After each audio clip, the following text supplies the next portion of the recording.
Join the movement to change the culture, change the future.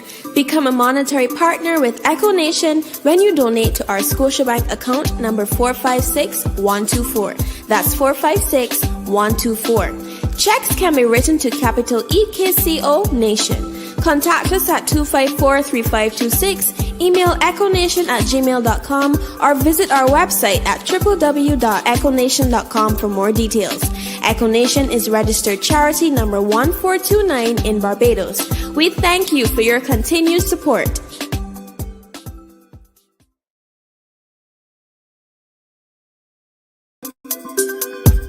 Yes, good afternoon and welcome to EKCO Wise Parenting here on Life 97.5 FM. This is your boy Arnal Goslin alongside Shernell Pyle Marshall in the building. Good afternoon, Shernell. Good afternoon, Arnal. Good afternoon, lifers. All right, so we are winding down on our parenting series where we've been sharing information on how you can parent better in the digital world, in the digital age. And today I think this is probably the penultimate episode. We only have one episode after this, but you can still go and get in all the episodes if you join our YouTube channel. That is youtube.com/EKCO Nation. Go there, you can see all the episodes there, and you can get all the information along with our webinar. We had a webinar just 2 Sundays ago, and we shared some interesting information concerning digital privacy as well as digital literacy. So these are all things that as parents we want you to be aware of, because in this time and in this age as parents we need to be educated, we need to be knowledgeable of what our children are facing. We also got to let you know that we have the EKCO Nation's Resilient Youth Camp coming up. I think we only have about 10 more days to go. If you want to register or apply for your youth between the ages of 12 to 17 to be at this camp, go online, check us out, or you can WhatsApp us at 254-3526 to get the information on how you can be a part of this camp. Registration is online, so make sure to go and register as soon as possible. So we know how this goes, but we want to make sure that everyone has the best opportunity to be a part of this camp. So today we're going to be discussing a very important segment for me, as I think, and we also have to join with us in the studio a parent, a businessman, someone who's been around for a little bit, and we want to say good afternoon to Mr. Christopher McFarlane. How are you doing, sir? I am so good. Battling the traffic to get down here and then having to park my big vehicle in small spaces. Fun times. All right. So we are going to be discussing today with Shernell. We're going to be discussing building strong relationships. All right. And especially as parents, this is something that the digital world can produce a challenge, because everything is fighting for our attention. And the whole idea is attention is a great asset to our families. So I want to start off with you, Shernell. We know that devices are everywhere, with schools, at home, in the workplace, and it's our hands all the time. And sometimes, you're competing, everything is competing for our attention. What are some of the things that we can do, or things that we should value in terms of building strong relationships? Well, I first want to start off by saying, as we have said in every single program, and amazingly enough, they were not on relationship building, but they all came down to relationship. And I remember our experts saying that it's not technology that is going to combat the digital issues, but relationship. Mm-hmm. And they said it. And Arnal, you know that in our schools, we often hear the main influence for our children, impact on their lives, is friends and family. Mm-hmm. That's what they care most about. That's what they want to spend time with, who they want to spend time with.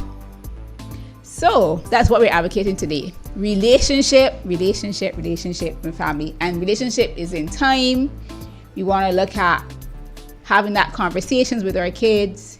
modeling our behaviors. Remember, we're talking about discipline and Discipline and not disciplining.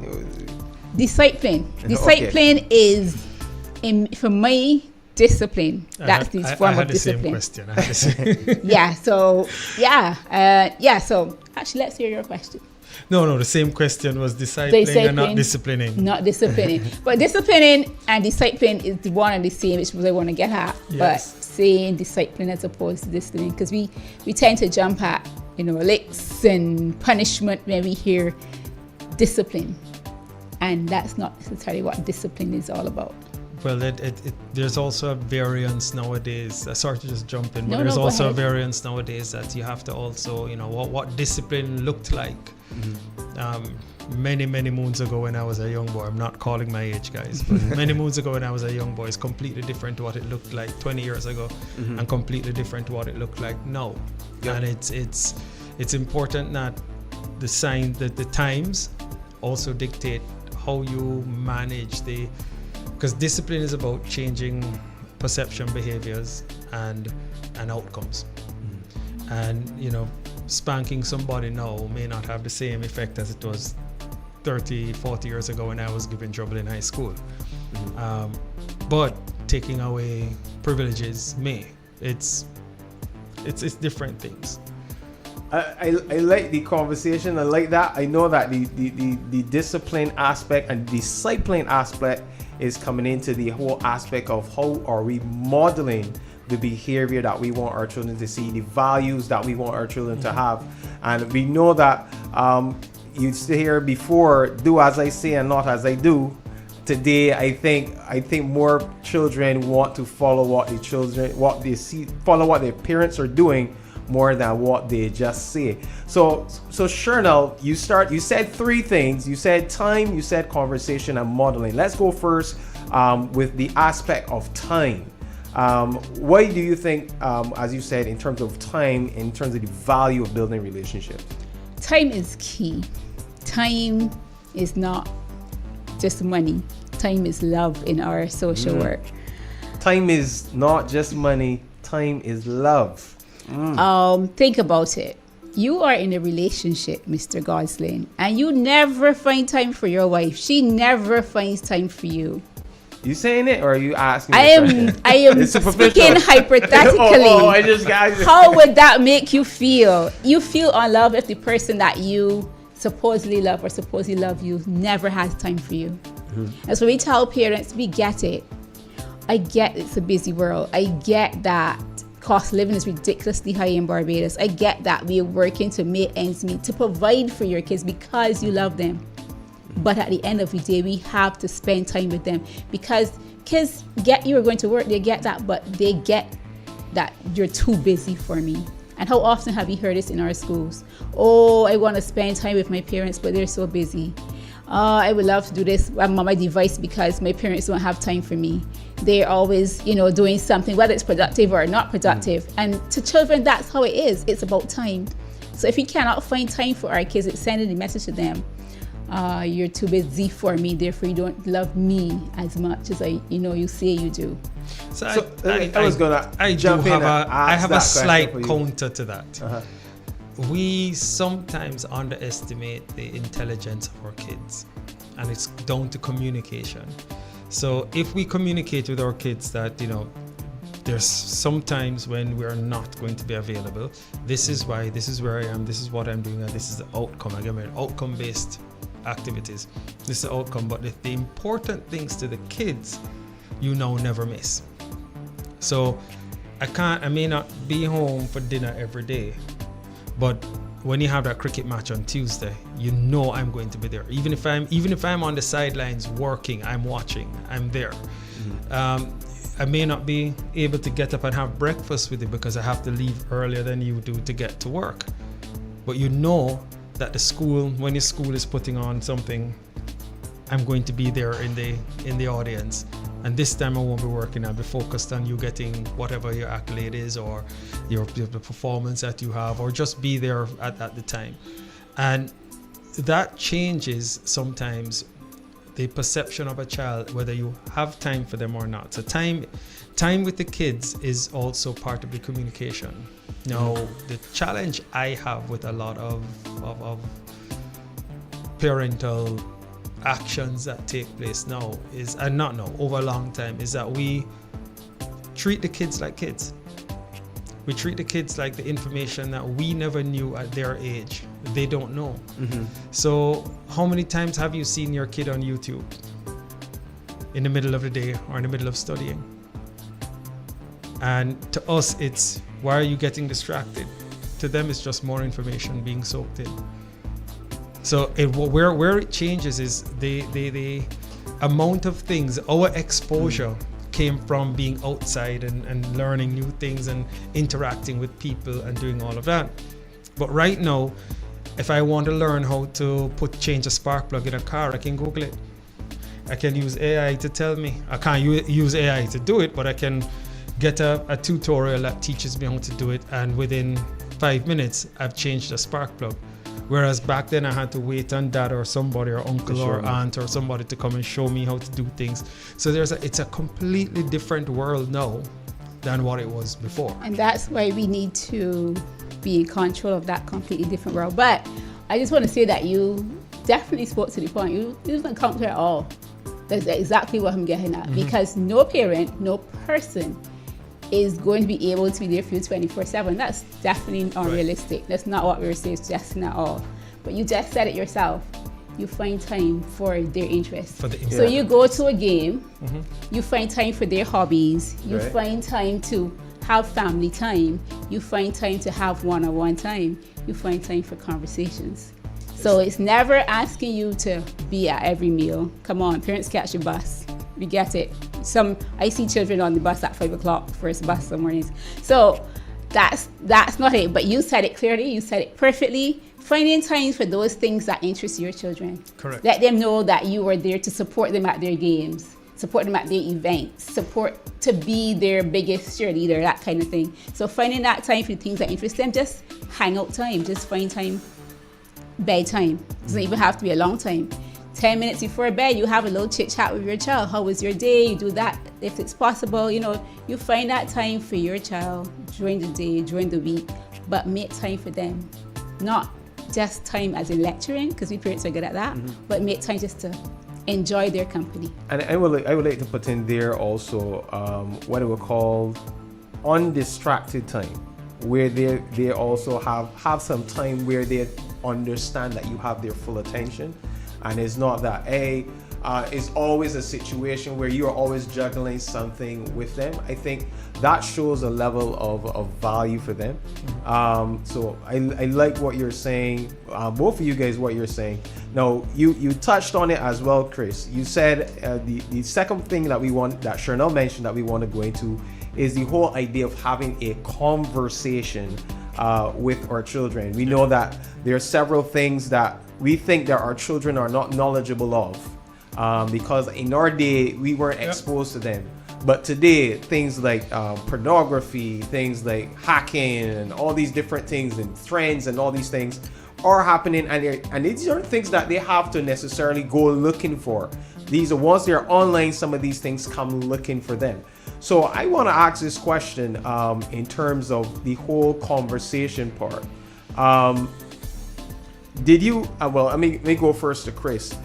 In terms of having that conversation with your children, especially with the digital age, is it important for parents? How do parents set the atmosphere to have clear, open, unjudgmental conversations with children? I'm going to get in trouble for this a little bit. So let me give a little bit of a context as to why I say that first, because sometimes persons hear people speak and don't know where they're coming from. So I have a 17-year-old, just turned 17.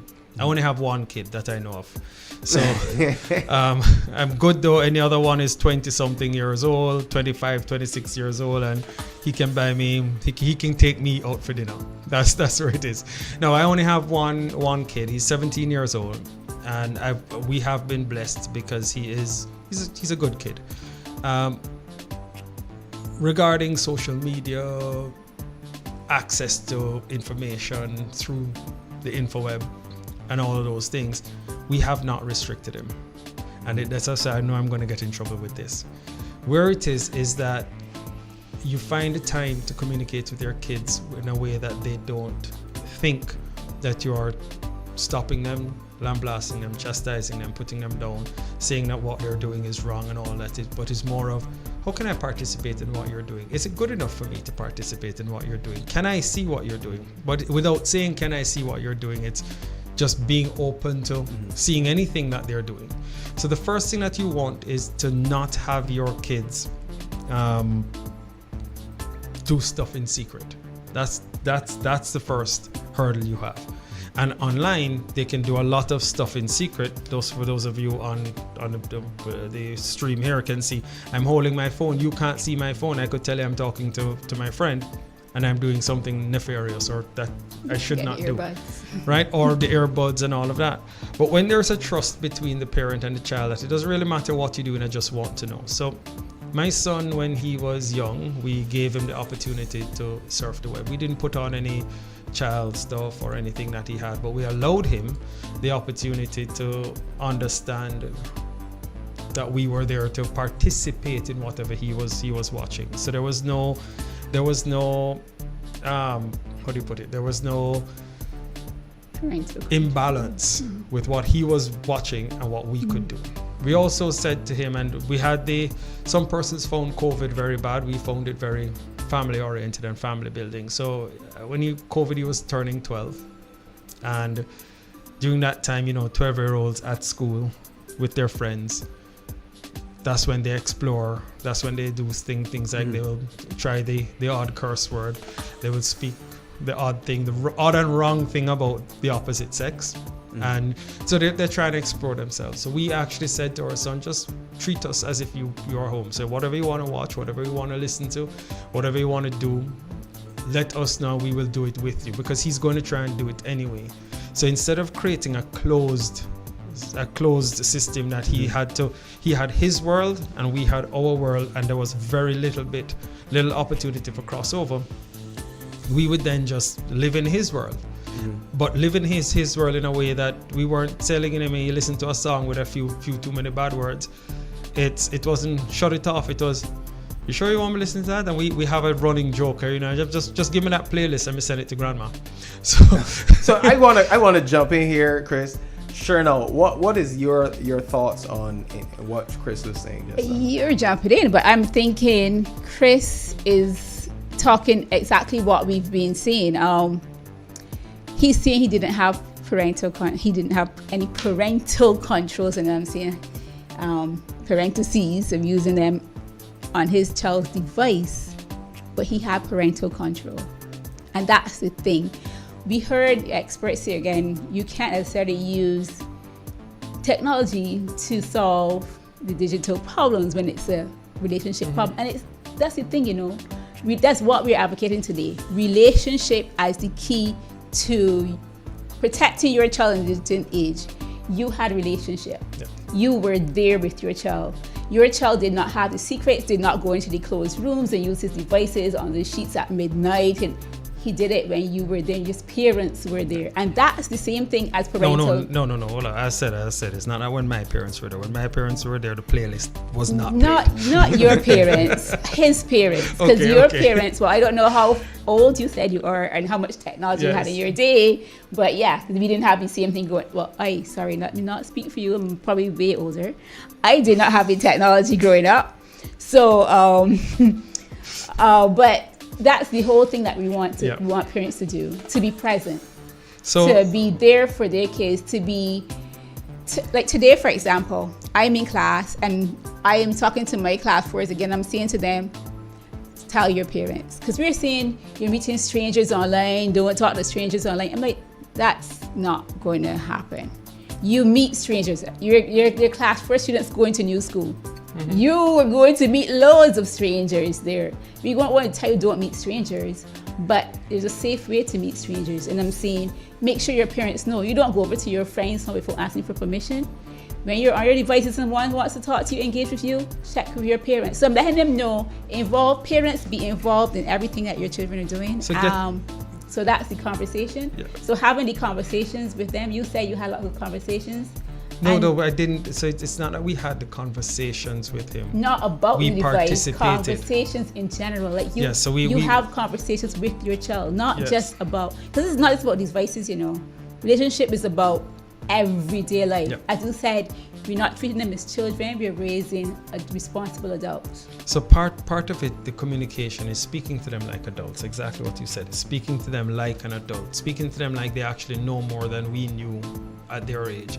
Also getting them to teach us some stuff. So for example, when we sit down at dinner now, so he's back from overseas, I'll give a little history on him in a second, but he's back from overseas and he's here for the summer. And when we sit down to the dinner in the evenings, we're watching his YouTube stuff, his what he watches when he's alone. We would then say, you just throw that up on the TV and that's our evening time, and we'll pause and we'll talk about it. We'll do different things, but all on his time, the way he wants to do it, following his lead. We all try to, and if you remember when you're younger, you would tell your parents what they should be doing and shouldn't be doing. So we just allow him to express himself in a way that we get to learn who our son really is and what he can do. Our son went through CXC, playing Fortnite professionally, almost semi-professionally, winning tournaments while studying CXC, watching YouTube while studying CXC. We didn't stop him, we didn't focus him, we didn't turn him left or right. There was one Thursday, he had a tournament starting the Thursday, and on the Wednesday I'm seeing him study, and I stopped him from studying so he could go and practice Fortnite. The message was, if you're going to do something, do it properly. And if you're going to do too many things, something has to give. You can't be great at Fortnite, great at studying, great at football, great at social. All four things you can't be great at unless you give each enough time. So when it's time, you're committed with your friends to do the Fortnite thing. So when you're committed with your friends to do the Fortnite, so tomorrow is a competition, they are online practicing, you need to be a part of the team. You should have studied yesterday. And he shifted his studies out, went on and did Fortnite, went on to win the competition, and still got an A in the exam. Why? Because you're not stopping the kid from doing what they want to do. You're just saying it's result oriented. So at the end of the day, what's the outcome of you watching YouTube? What's the outcome of you playing PlayStation? What's the outcome of you studying? What's the outcome of you doing the sport? The outcome is a lot of the times is more important than where you are now. A lot of people may say, well, that is interesting that you said the outcome is more important. We know that this is a results-driven generation, and there are some people who would say, well, it's not about the outcome, it's all about the journey, it's about the process, it's about what you learn, all that type of stuff. So I know you're saying some things that may seem a little strange, because people say, wait, how you could be saying, well, advocating about gaming and all that sort of stuff, but really and truly what you're teaching is the whole aspect of discipline. You're teaching the child to discipline and how they're spending their time. In other words, if you are going to be getting involved in certain activities, understanding your why and what is your end game there, and then you're helping your child understand, okay, this is what we are doing. We are going to, as parents, support you in what you're doing, but you must have a good why. It can't be just, I like doing it. No, what is the why for it? What is driving this activity?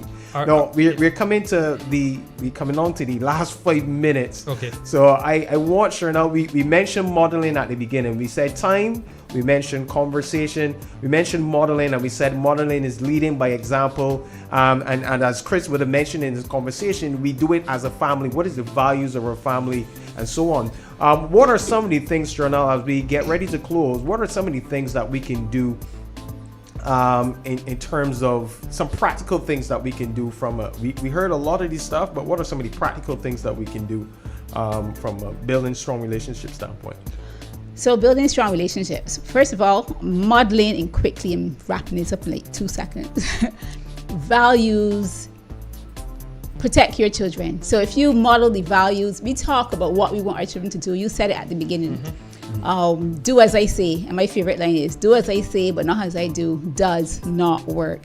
So you need to model the values that you want your child to have. So you don't tell them to behave this way and do this and do that, but you're the parent. Correct. That's not your environment at home. So that is key. That's practical. Parents, if you want your child to be something, you need to live it in your home. They tend to have the values that they see around them. When we are hypocrites, when we tell them to be something and then we're something totally different, that's what children tell me all the time. Oh, so-and-so's a hypocrite, my mom's a hypocrite, they don't do what they tell us. So simply do that. We talked about conversation.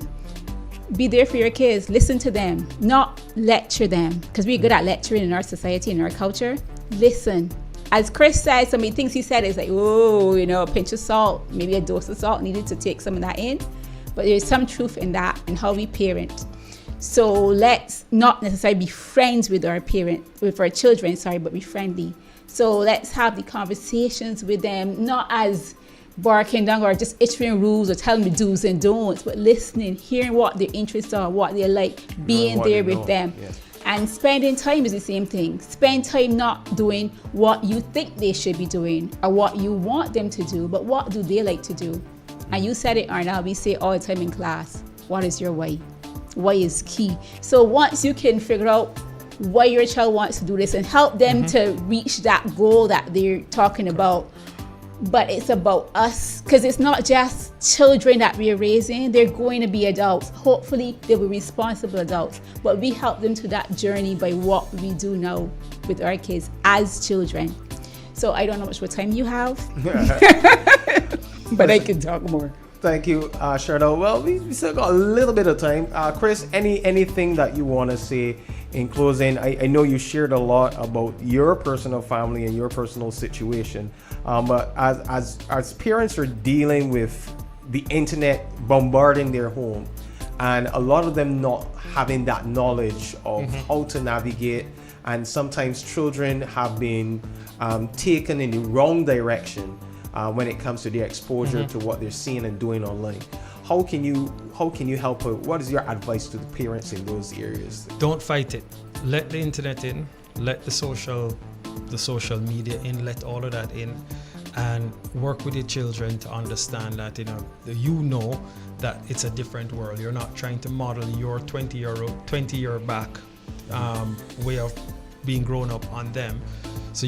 But you want to participate. You want to be a part of it. You want to know what they're doing. You want to be able to watch what they're doing. So if they're doing it, do it. And as a parent, if you see or hear something that you don't like, don't take it away. Participate. Be a part of it. Teachable moments is what I say. You may not think that the words that you're hearing your kids should be listening to, but they're going to listen to it anyway, with or without you. So part of the thing is you're not going to condone it, but you're also not going to chastise it. You're going to try and say, okay, maybe now is not the right time to be listening to that, or let's listen to that later together, or do something that creates an atmosphere that they want you to be a part of their world and not shut you out. Because the moment you're shut out, it's hard to get back in. If you're a part of it, what you end up having is you getting to know your child for who your child is, like them or not. In the moment, you at least know. All right, so thank you, Chris. So we've heard a lot today, and I know in terms of the whole idea of building relationships, concerning to how we were accustomed, how we were parented at some point in time, we saw parents with, let me say, a big stick mentality and so on. But today in this world, our children have different characteristics. They're digital natives. There's so many things that they're engaged with, information surrounding them. For parenting in today's world, is important to have that relationship, that open relationship, through giving them valuable time, spending valuable time with them, having those conversations with them, modeling what you want them to see, and given that aspect of responsibility. Is important that we value those things, and not just as Shernell said, not just preach at them or talk at them, but have that moment, that time developing with them. So I want to say thank you for tuning into our EKCO parenting today. If you have any questions or if you have any concerns or if you want to find out more information, please follow us at EKCONation on Gmail, EKCONation@gmail.com. Up next, we have the Starcom Network News. And I let my life be the first way that I express my love. I let my song be my life echo.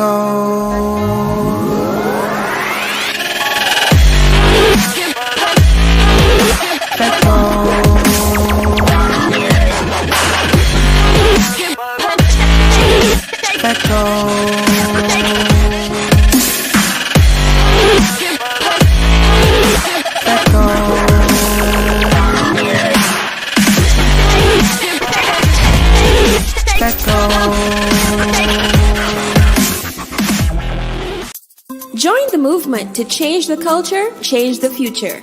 Become a monetary partner with EKCO Nation when you donate to our Scotiabank account number 456124. That's 456124.